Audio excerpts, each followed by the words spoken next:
February 14, 1943, 1:14 p.m.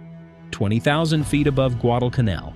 First Lieutenant Kenneth Walsh slams his F4U Corsair into a hard-left bank, chasing the pale flash of a Japanese Zero cutting across the sky ahead of him. The Corsair groans under the strain. The stick turns heavy in his hand. Sweat stings his eyes. Far below, the Pacific looks like a sheet of hammered steel. Around him, the sky is alive with engine roar, gunfire, and clipped bursts of radio panic. The Zero turns tighter. Walsh pulls harder. 4 Gs, 5, 6. His vision begins to tunnel. The edges of the world dim to black. Blood drains from his head. The Corsair should own this fight. It is faster. It is stronger. It is built around brute power. But the Zero keeps sliding inside his turn as if it is flying by a different set of laws. Then the radio explodes. Brake right, he's on you. It is his wingman, Second Lieutenant Howard Finn. But Walsh does not brake. He cannot. The second he unloads the turn, the Zero behind him will cut his cockpit apart with cannon fire. So he stays in it, hauling back, gritting through the strain, fighting not just the enemy pilot, but the airplane itself. That was the nightmare of the early Corsair.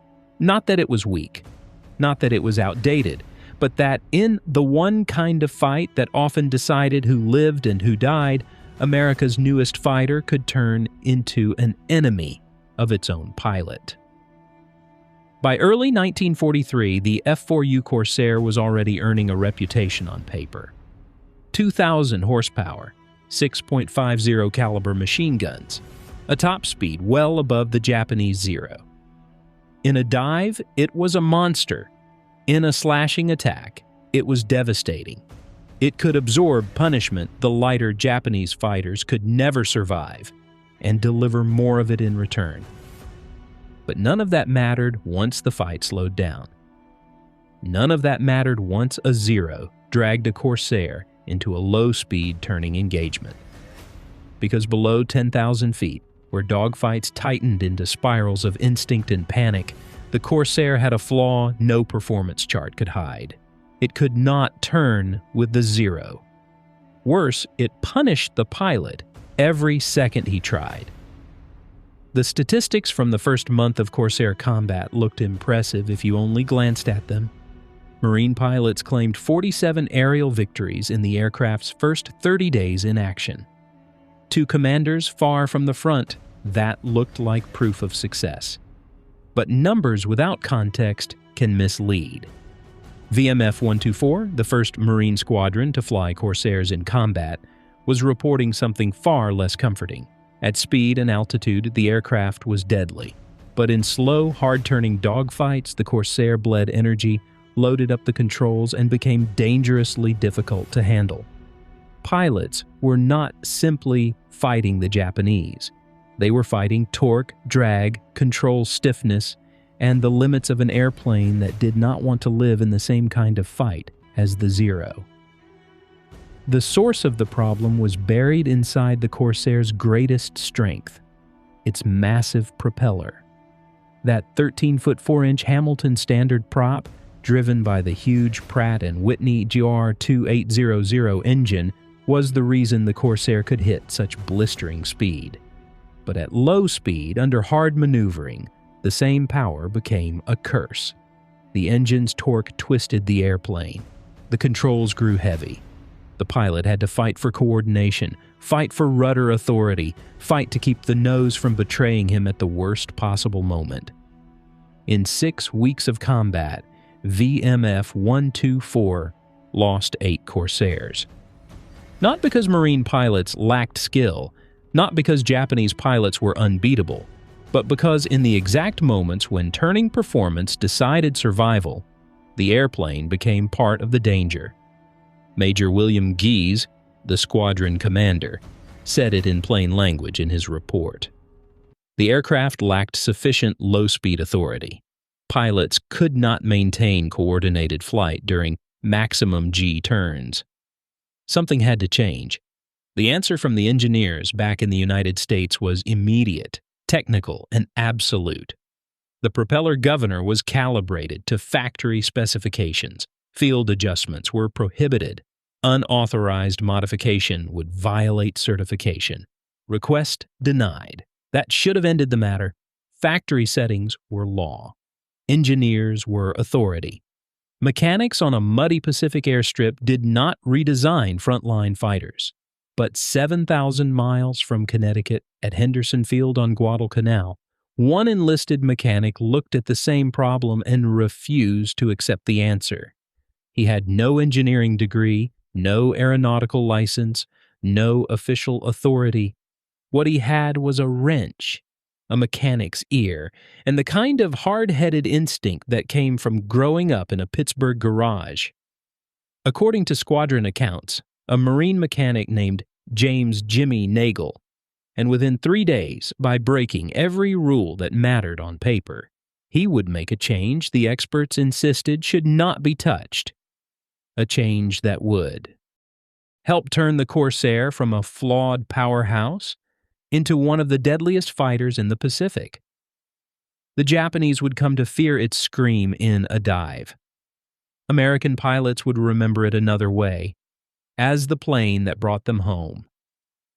To understand why Nagel's act mattered, you have to understand the air war the Allies were fighting in 1942 and early 1943. The Mitsubishi A6M0 was not indestructible. It was lightly built. It burned easily.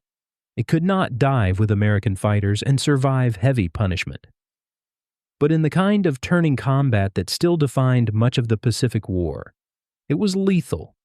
It was lighter, cleaner, and built for maneuverability above all else. At low and medium speeds, it could carve a much tighter circle than most American fighters. It could sustain the kind of turn that forced an opponent into a losing geometry.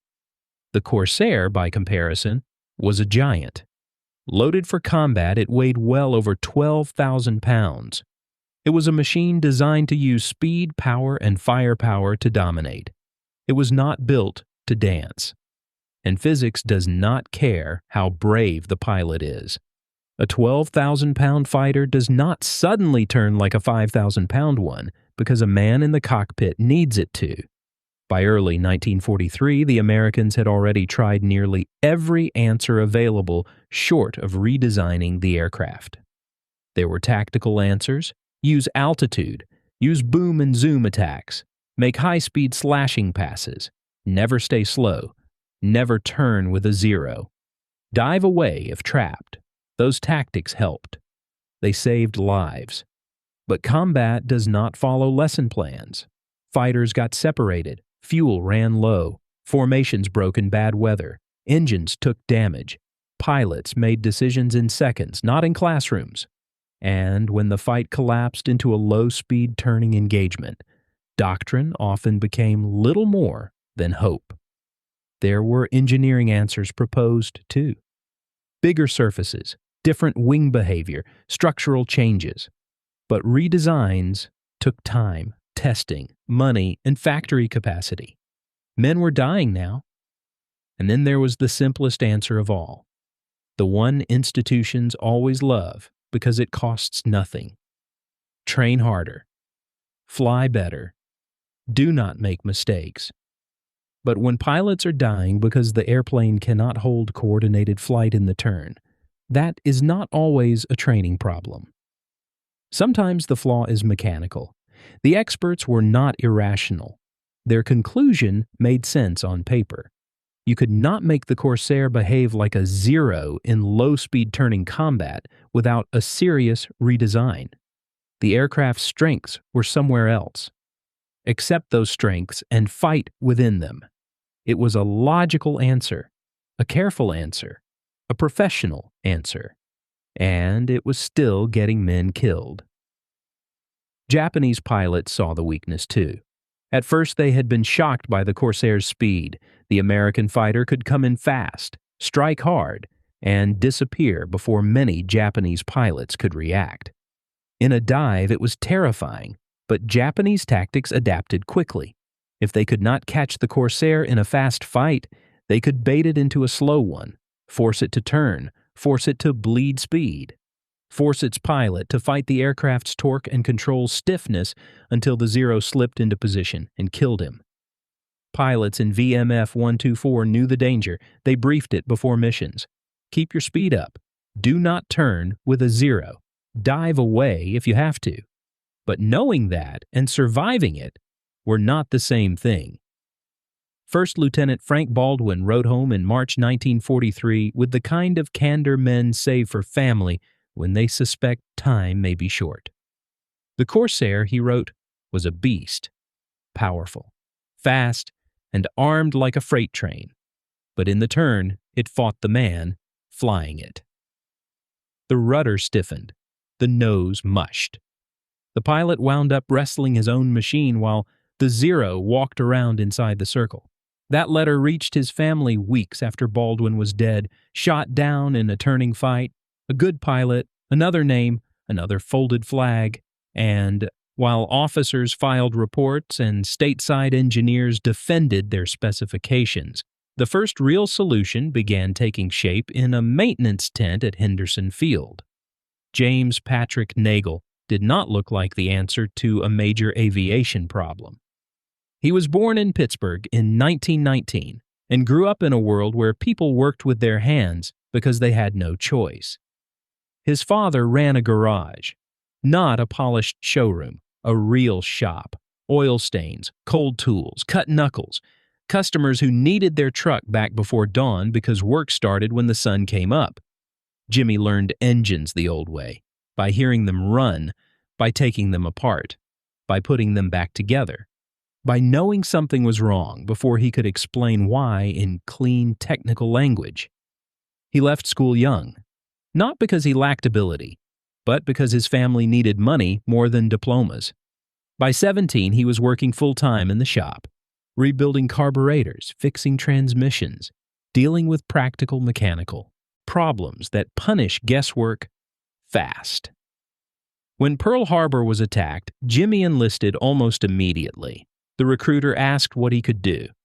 Jimmy answered simply, "I fix engines." The Marine Corps sent him through wartime aviation mechanics training, radial engines, hydraulic systems, fuel lines, propeller assemblies, fast, practical instruction built to feed a war. He was not marked as brilliant.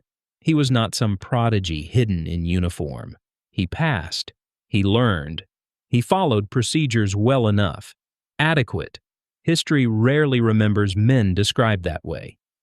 By early 1943, Technical Sergeant Nagel was with VMF 124 on Guadalcanal, working in mud, heat, and exhaustion to keep Corsairs flying. His job was not glamorous: change oil, patch bullet holes, replace spark plugs, swap damaged parts, get the aircraft ready for tomorrow. But every pilot who landed alive depended on men like him. What made Jimmy different was not some cinematic spark of genius. It was that he listened. When pilots came back cursing the airplane, most mechanics shrugged. That is how the plane is. That is combat. Nothing we can do. Jimmy asked questions. Where exactly does it fight you? What do the pedals feel like? When does the nose stop coming around? What happens just before it lets go? He wanted detail. He wanted cause and effect. He wanted to understand what the pilot was feeling in his hands and feet, because that was where the real problem lived. One conversation changed everything. On February 19th, Howard Finn came back from a mission furious. The airplane, he said, would not bite. Full power, full effort, full stick, and it still felt like the propeller was fighting the turn instead of helping it.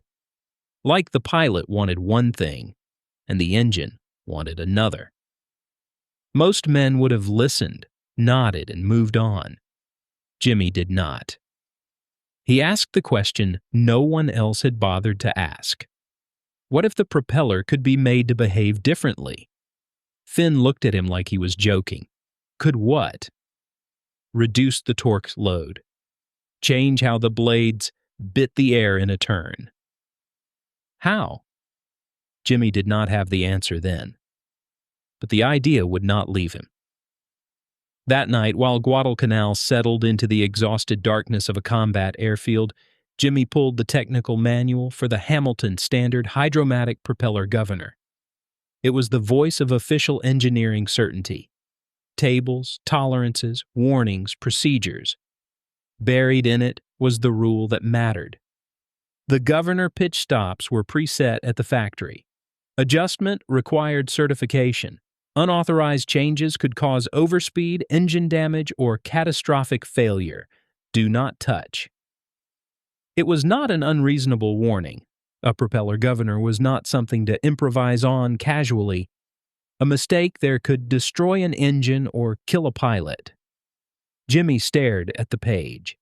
Then he thought about the men already dead. He thought about the reports. He thought about Finn saying the propeller was fighting the airplane in the turn.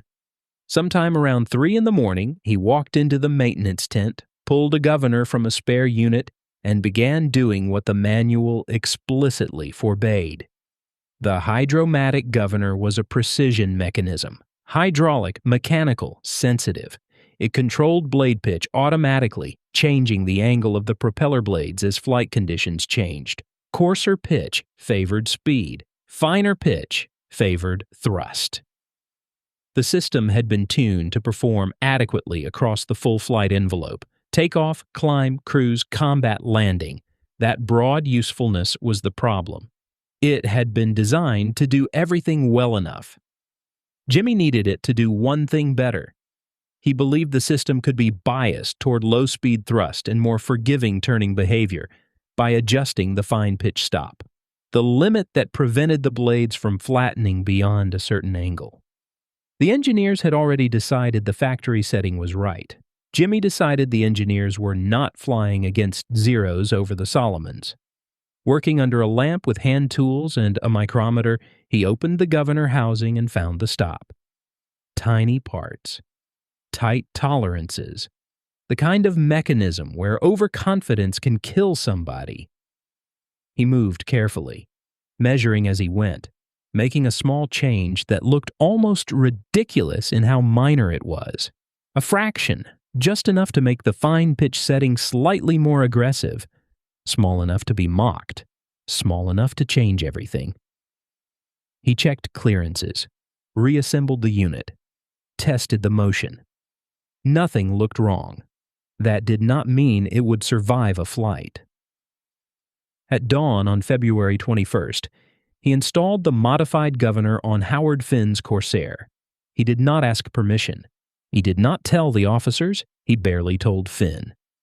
Finn taxied out and took the plane up. The engine sounded normal. The takeoff looked normal. The climb looked normal. Jimmy stood on the ground, trying very hard not to imagine the propeller overspeeding itself to pieces. 20 minutes later, the Corsair landed. Finn climbed out and looked at Jimmy. "What did you do?" Jimmy tried to play innocent. Finn was not buying it. "The plane felt different," he said. "Lighter in the turn. The nose came around instead of wallowing. The aircraft did not feel like it was dragging its own engine sideways through the air." Jimmy asked the only question that mattered. "Better or worse?" Finn answered without hesitation. "Better. Much better." Then came the real step over the line. "Can you do it to the rest of them?" Jimmy said it was not authorized. Finn did not care. "Can you do it?" Jimmy looked across the line of Corsairs and said yes. By that afternoon, he was modifying a second governor when the maintenance chief caught him. "What are you doing?" Jimmy told him. The chief was appalled. This was not field improvisation with sheet metal and wire. This was direct interference with a calibrated flight-critical system. If the modification failed, engines could overspeed, blades could break, pilots could die. Jimmy knew all of that. He also knew pilots were already dying. When the chief warned him about the regulations, Jimmy did not argue. When he warned him about his career, Jimmy accepted it. When he said the engineers had set those tolerances for a reason, Jimmy gave the answer that split the whole question in two. The engineers, he said, were not flying combat missions. The chief stormed off. Hours later, he came back with a different expression and a different question. How many can you finish by morning? By February 23rd, Jimmy had modified 12 propeller governors, 12 aircraft, 12 forbidden changes, 12 chances for disaster. Then Major Geese found out. His reaction was exactly what any responsible officer's should have been: anger, disbelief, then a cold understanding of how serious the situation really was.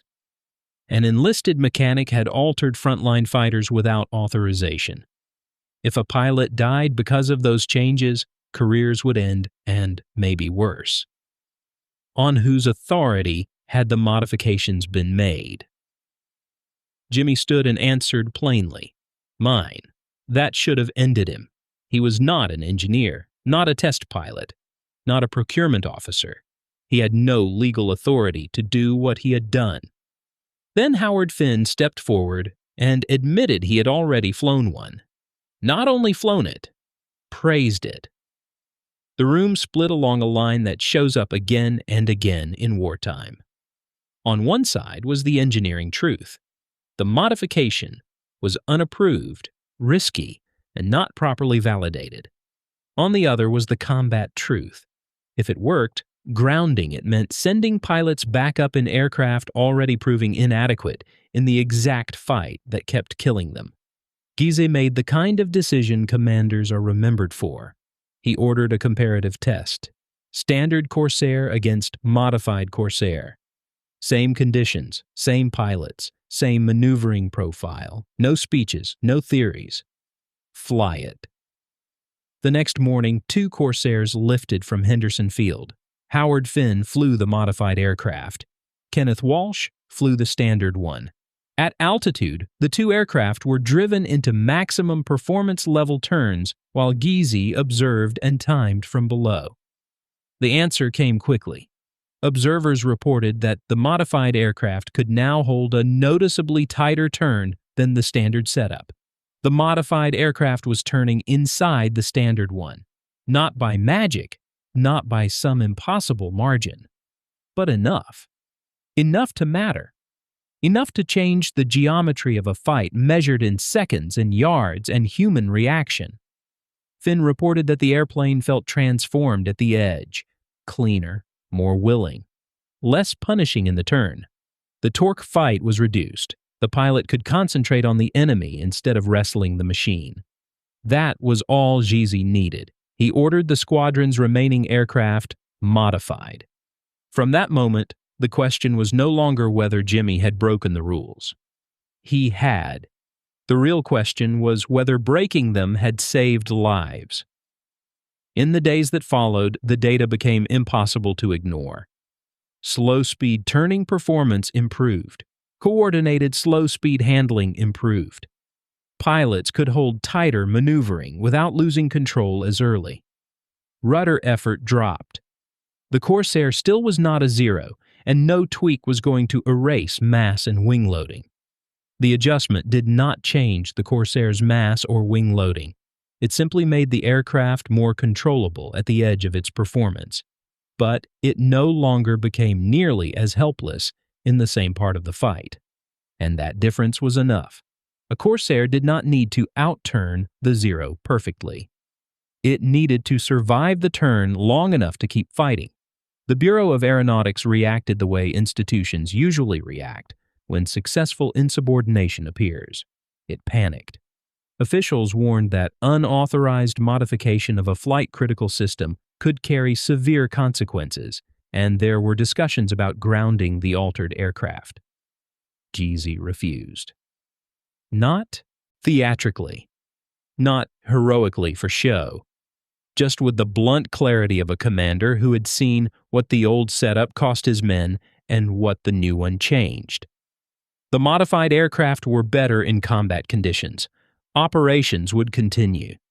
The argument moved upward. Engineers debated safety margins. Officials cited procedures. Certification language was treated like scripture. But the pilots and officers on Guadalcanal had something more persuasive than theory. they had outcomes. The turning point came when a Navy test pilot with engineering credentials evaluated both versions himself. He flew standard and modified Corsairs, pushed them through the envelope, and reached the conclusion that mattered.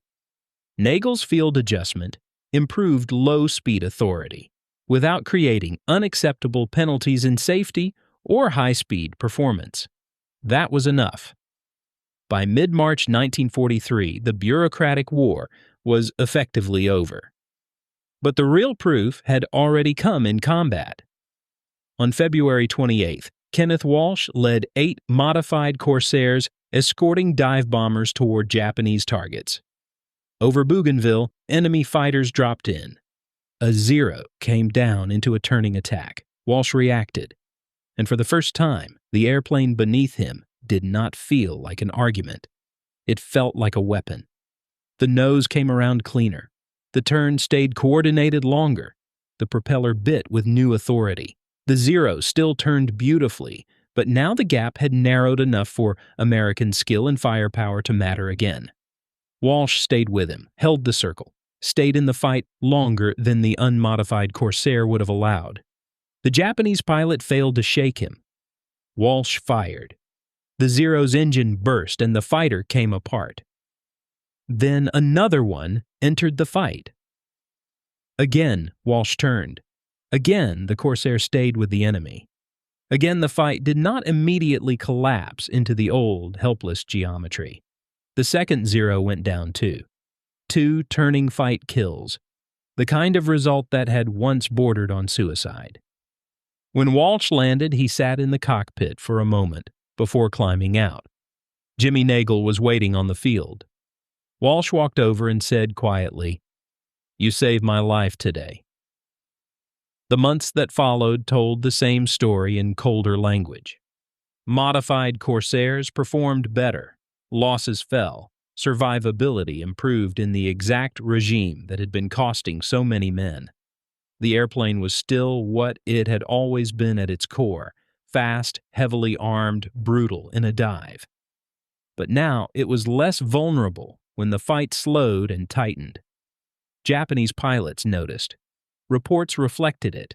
The American fighter that had once been baited into turning fights with confidence was no longer such easy prey. By June 1943, Corsair units across the Pacific were adopting the modified setting. Eventually, the once forbidden field adjustment was absorbed into formal production standards. Aircraft rolling off the line carried the very change that had once been grounds for punishment. That is how institutions often preserve themselves. First, they reject the answer. Then, they threaten the man who found it. Then, they adopt it so completely that later generations forget it was ever contested. No one will ever calculate with absolute certainty how many lives Jimmy Nagel's decision saved. War does not allow neat accounting. Too many variables. Too much chaos. Too many men whose survival turns on 10 other things at once. But the trend is clear enough to carry weight. Losses went down. Survival in turning combat went up. Across the scale of the Pacific War, the numbers add up to human beings. Enough that pilots noticed the difference. And survival rates reflected it. Men who might have gone into the sea or the jungle or into fire and instead made it home. And when the war ended, Jimmy Nagel did what men like him often do. He went home, back to Pittsburgh, back to the garage, back to oil, tools, and ordinary life. No patents, no celebrity, no careful effort to turn himself into a legend. He fixed cars, worked with his hands. When people later came looking for the man who had helped change the Corsair, he never talked like history belonged to him. He said he had only done his job. He said the pilots were the real heroes. That answer was humble. It was also incomplete. Because there are times when doing your job means following the manual, and there are times when doing your job means deciding the manual is wrong. That takes a different kind of courage.